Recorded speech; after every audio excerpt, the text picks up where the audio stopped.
உபனிஷத்துல ஒரு அழகான ஒரு கதை இருக்கு.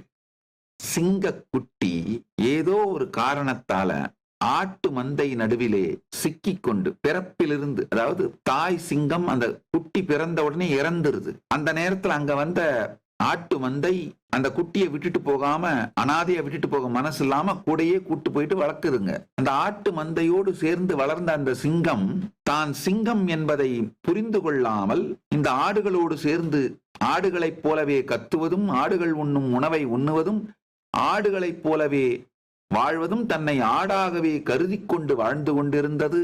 சில ஆண்டுகளுக்கு பிறகு அந்த இடத்திற்கு வேட்டையாட வந்த வேறொரு சிங்கம் இந்த குட்டி சிங்கத்தை பார்த்து ஆச்சரியப்பட்டு, என்ன இந்த சிங்கம் இப்படி, இந்த குட்டி சிங்கம் இப்படி இருக்கிறதே என்று அந்த குட்டி சிங்கத்தை பிடித்து கொண்டு போய் தெளிந்த நீரிலே காட்டி, ஏய் நீ ஆடு அல்ல, ஆடு போல உண்பதும் இருப்பதும் இறப்பதும் உன் வாழ்க்கை அல்ல, நீ சிங்கம், பார் நீயும் நானும் ஒன்று அப்படின்னு தெளிந்த ஏரி நீரில் காட்ட, அந்த குட்டி சிங்கமோ குலை நடுங்கி உயிர் நடுங்கி வெலவெலத்துக் கொண்டே மெதுவாக எட்டி பார்க்க அந்த குட்டி சிங்கத்திற்கு ஒன்றும் புரியவில்லை.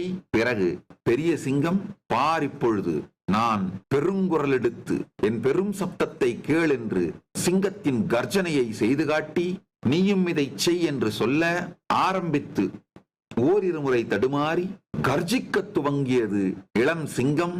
கர்ஜனை வந்தவுடனேயே, அதே கர்ஜனையை தன் அனுபவத்தில் பார்த்தவுடனேயே இளம் சிங்கத்திற்கு பெருந்தைரியம் வந்தது.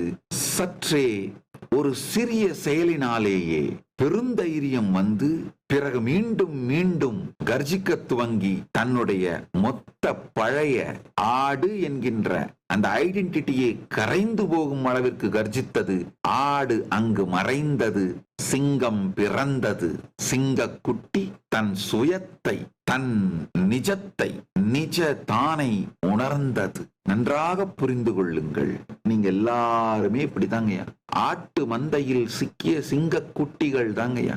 அதனாலதான் காணல் நீயையும் நிழல் நீயையும் நீங்கள் என்று நினைத்து கொண்டு விளையாடிக் கொண்டிருக்கின்றீர்கள்.